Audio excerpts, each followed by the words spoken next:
और हमारे देख सकते हैं आगमन हो चुका है पूज्य। मैं इस समय दौड़ रहा हूँ, देख सकते हैं किस समय जनमानस दौड़ रहा है इनके पीछे।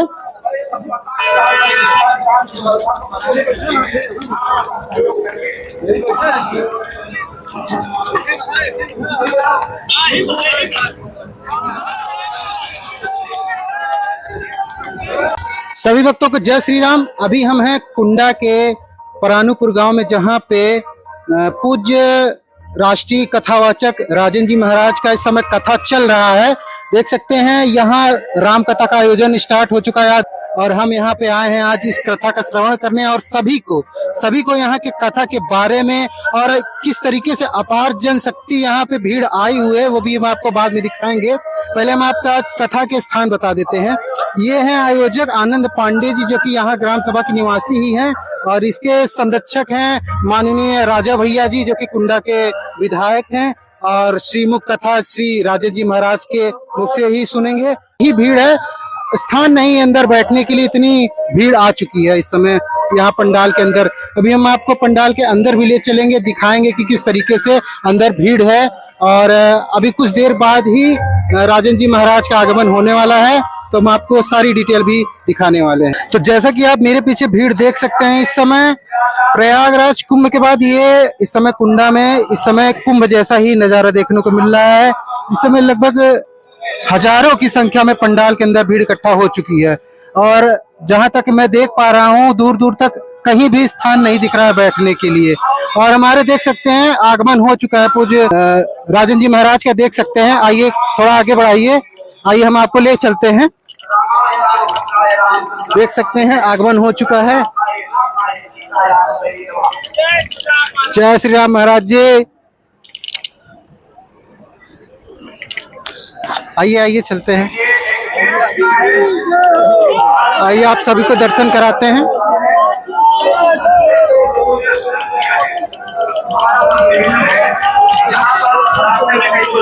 मैं इस समय दौड़ रहा हूँ, देख सकते हैं किस समय जनमानस दौड़ रहा है इनके पीछे।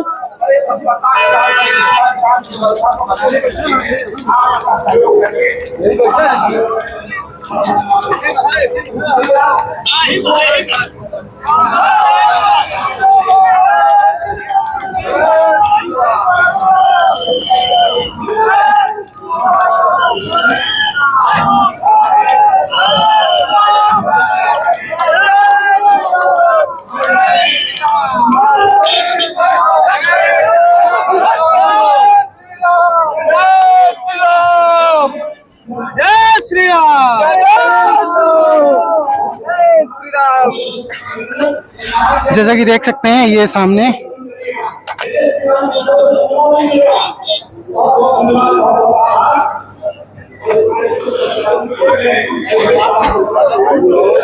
देख सकते हैं पूज्य राजन जी महाराज का आगमन हो चुका है।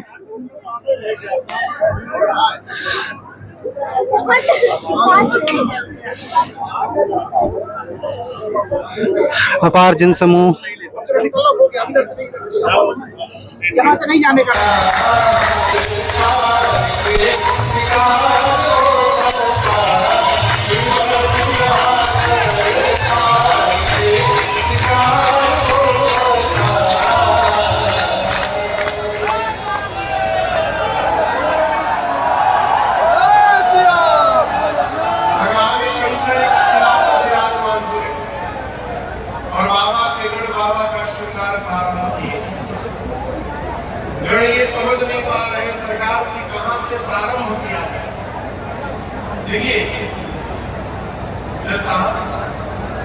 दूसरे किसी का श्रृंगार नहीं कर सकता है जो कभी जीवन में अपना श्रृंगार किया। जैसे बाबा है उसी प्रकार बाबा के गढ़ है। पहली बार श्रृंगार करने का अवसर मिला तो भी बोले कहा अगर सोचने लगे कहां से प्रारंभ किया जाए तो सबसे पहले दृष्टि गणों के भगवान शिव की जटाओं पर गई। राम दहन के समय बाबा की जटाएं बिखर गई थी, गणों ने जटाओं को समेटा और समेटते समेटते ऐसा स्वरूप बनाया कि जटाओं ने मुकुट का आकार ले लिया। जैसे मुकुट बना, एक गण ने कहा बस बस छूना नहीं है, टोपी के काम खत्म हो रहा। एक मेरे कनेक्ट होगा। एक गण ने कहा कितनों सुंदर दुल्हा सरकार टोपी पहन ले, जब तक दुल्हा मऊ नहीं लगाएंगे तब तक दुल्हा कैसे लगाएंगे? अब कैलाश में मऊ कहां से आओगे?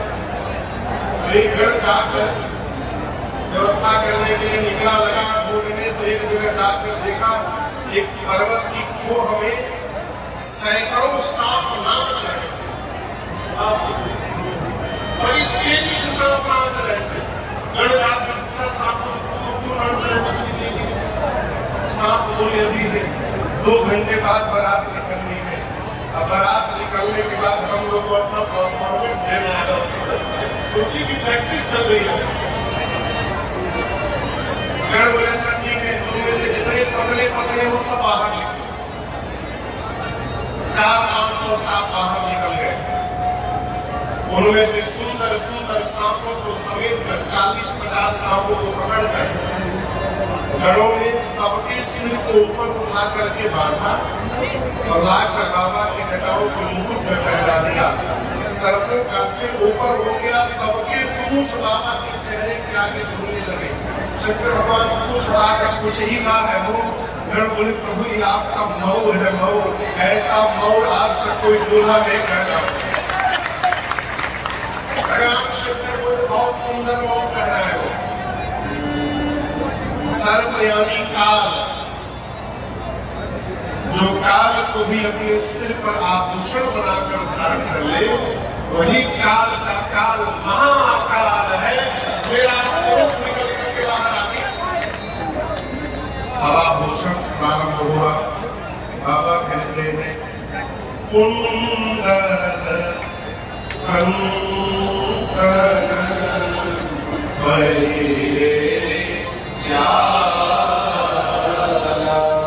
कान में क्या पहनते हैं? कंगन की कुंडल, कुंडल हाथ में। लेकिन दर्शन करिए, माताएं हाथ में कान में जो कंगन कुंडल पहनती है वो सोने का होता है। कैलाश में कहां से सोना मिलेगा? तो गणों ने उसकी व्यवस्था की। कुंडल और कंगन सांप का पहनाया। किसका पहनाया? गोल्डन कलर के सांप थे। तो शिव पुराण में आगे उसका नाम भी लिखा हुआ है। कर्कोटक और कुल्की नाम के सर्प से भगवान शंकर का कुंडल बना। कमल और अश्वतर नाम के सर्प से हाथ का कंगन बना। शंख और पद्म नाम के सर्प से भगवान शिव का बाहुबल बना। और याद रखिएगा, गणों ने ऐसा नहीं किया कि इधर काला पहना इधर पीला पहना दिए। मैचिंग का पूरा ध्यान रखा गया। जिस तरह का सांप दाहिने कान में वैसा ही सांप बाएं कान में। सर्प का आभूषण तैयार हुआ तब तक एक गण सीने पर वासुकी सरस को लपेट में लगा। शंकर भगवान बोले ये क्या है? गण बोले प्रभु ये आपका यज्ञोपवीत है। सर्प का यज्ञोपवीत बना। सिर से पांव तक बाबा सर्प से सज गए। अब एक गण ने कहा कि अरे फेशियल नहीं हो पाया है, कम से कम पाउडरे लग जाए तो लगा सरकार। अब कैलाश में कहां से पाउडर मिलेगा? गण गया श्मशान से जिला के भस्म को लेकर सब आए और लगाए नहीं, पोत दिए। ये लगाना पोतना लगाना पाउडर नहीं लगाए।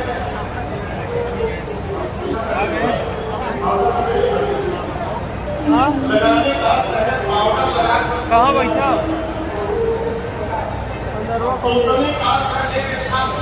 जगह है, सीढ़ी लगी है।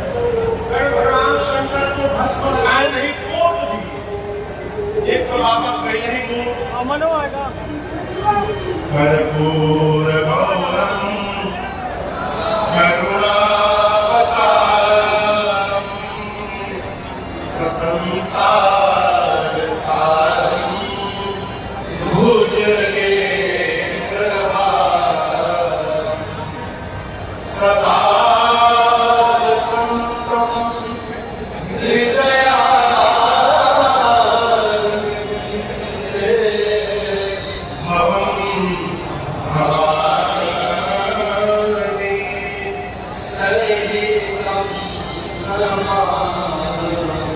भगवान शिव पहले से बोले हैं, कपूर जितना श्वेत होता है कर्पूर गौरम, वो भगवान शंकर का रंग है।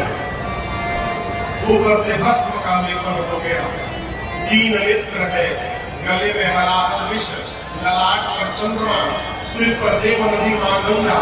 गोस्वामी जी कहते पूरे श्रृंगार में केवल 2 ही सुंदर है। कितने सुंदर है?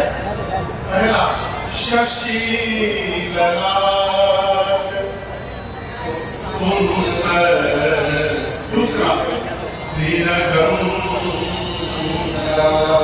ललाट पर चंद्रमा शोभायमान है, सिर पर देव नदी मां गंगा विराजमान है। इनके अलावा जितने श्रृंगार है भगवान बाकी 3 नेत्र है, गले में हरा विष है। एक गण ने कहा कि गला थोड़ा सूखा लग रहा है, सरकार माला पहने तो क्या सुंदरता बढ़ेगी। अब एक गण ने कहा भगवान शंकर से कि प्रभु माला पहना सकते हैं आप, लेकिन हम कोई भी माला पहनाएंगे तो बारात जैसे वहां पहुंचेगी हिमाचल जी के द्वार तक पर मुरझा जाएगा। अब दूल्हा मुरझाया हुआ माला पहन के जाए अच्छा लगेगा, इसीलिए नहीं पहना पा रहा। शंकर भगवान को बिना माला के चली जाए, माला चाहिए पड़ रहे हुए। एक गण ने कहा प्रभु यदि आप हमको अनुमति दे तो हम एक ऐसी माला बनाना चाहते हैं जिसकी लाइफ टाइम गारंटी है, तो कभी मुरझाएगा ही नहीं। बाबा बोले बस वही नहीं कहा। गण गया स्मशान और अब की बार वहां से 40-50 नरमुंड खोपड़ी लेकर आया और लंबे पतले सांप में सभी खोपड़ियों को डाला और सर्प के सिर पूंछ को बांधकर बाबा के गले में खोपड़ियों की माला पहना दिए। गण बोले प्रभु एक बार दर्शन करिए, कितना सुंदर हंसता हुआ अनुरागी चेहरा, ये कभी मुरझाएगा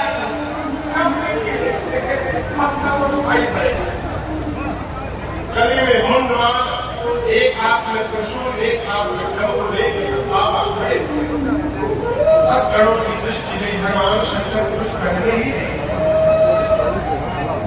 गणों ने कहा प्रभु जो बागंबर आप बैठते हैं उसी को लेकर लपेट दे। गणों ने बागंबर को लेकर कमर में लपेटा और एक सांप से लेकर के बात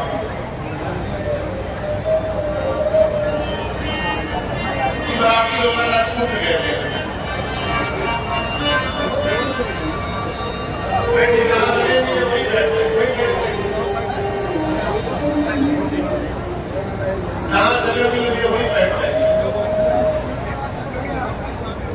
एक हाथ में त्रिशूल, एक हाथ में डमरू लेकर बाबा खड़े हुए।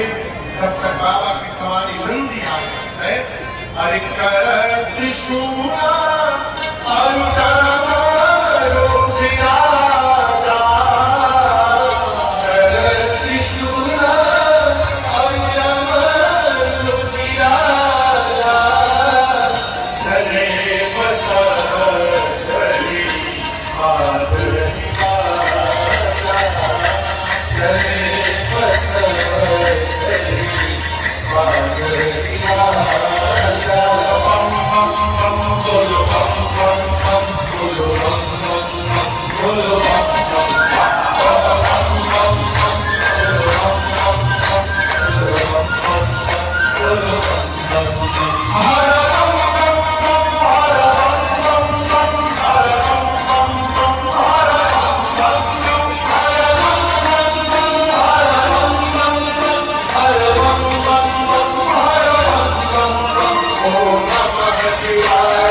भगवान शंकर का विवाह है ना, देश विदेश सब जगह से बाराती पहुंच गए हैं।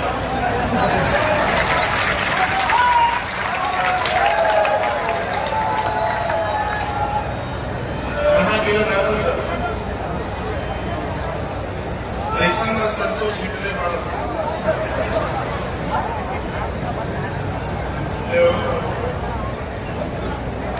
बाबा मंदिर में बैठ गए, अगल बगल लिंग शिव जी खड़े हैं।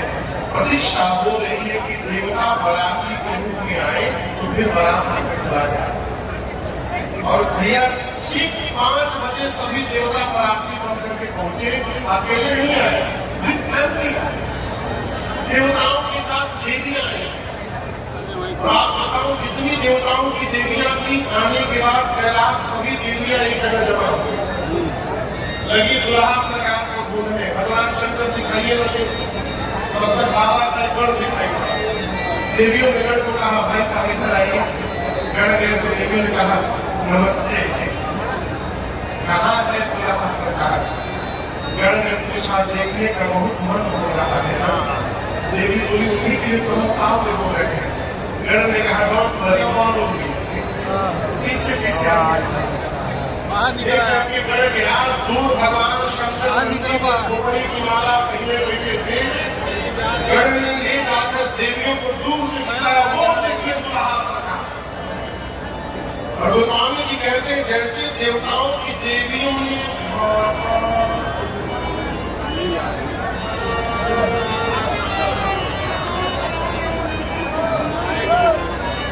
गढ़ ने पूछा क्या हुआ? देवियां बोली वही दुल्हा सरकार है, खोपड़ी की माला पहने। अरे बाप रे बाप, इतना खतरनाक दुल्हा, ऐसे दूल्हे के लिए भी दुल्हन बनी है। कौन बाप अपनी बेटी का विवाह करेगा ऐसे डेंजरस दूल्हे के साथ? अब ये देवियों की आवाज भगवान शंकर को सुनाई पड़ गई। बाबा गौरव से पूछिए ये आवाज कैसी आ रही है? बोले बाबा आपको देखने के लिए भीड़ लग गई है वहां पर, एक बार अपना चेहरा दिखाइए। आप बाबा सासों का पूछ हटाकर ऐसे चेहरा दिखाए, देवी अबाउकर भली मदद जाकर देवी देवताओं से कहती है अरे नजर से नजर से नजर से, अरे नजर से नजर से नजर से, ऐसा दुल्हा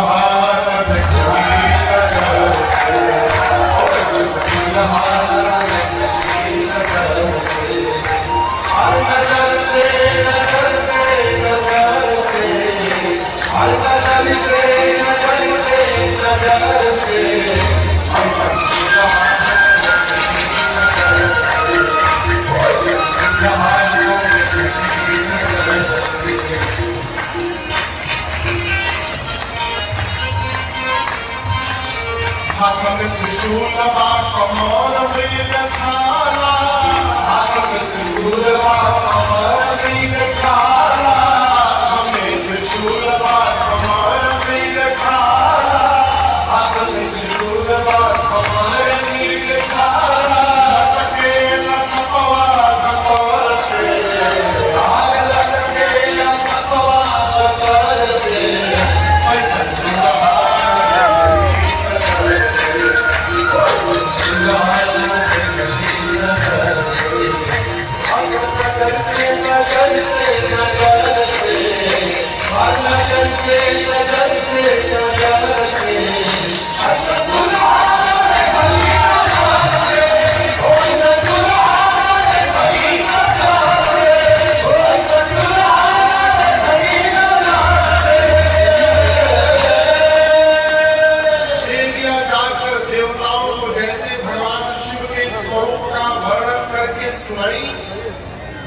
सभी देवताओं का चेहरा उतर गया।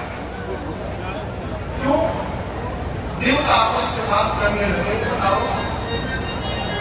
एक साथ सब फेसियल करा रहे थे। क्यों? बारात में हम जाएंगे तो सब हम ही को देखेंगे, लेकिन ऐसा दुल्हा पहुंच जाएगा तो हम सब मेहनत बेकार। विष्णु भगवान देवताओं को जमा करके बोले देखिए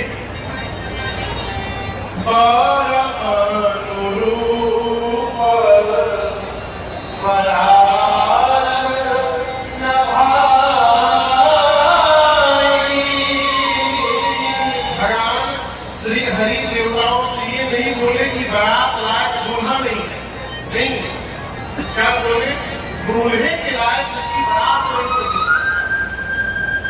ऐसे दूल्हे के साथ ऐसी बारात जाएगी, यही सुनिश्चित हो जाएगा, हासिल होगी दूसरे के नगर में। ब्रह्मा की बोले मतलब विष्णु भगवान बोले दूल्हे को छोड़िए, आगे निकलिए।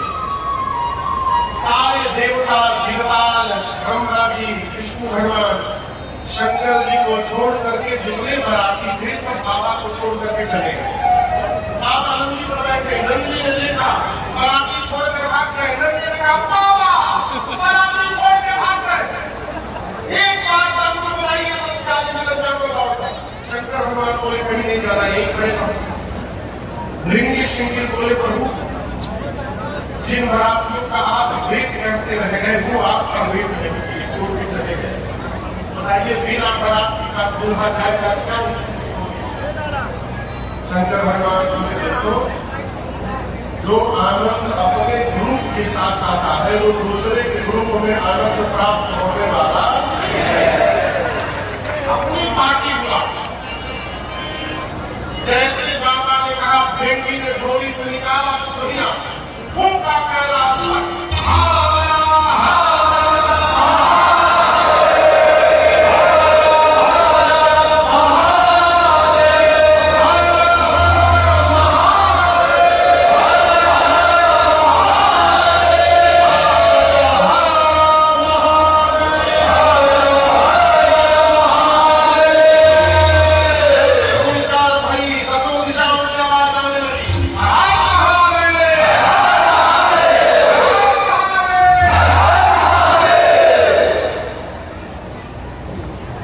हर महादेव कौन बोला? ये हर महादेव कौन बोला? चार वर्ष से हम आप लोग नहीं पूछ रहे हैं।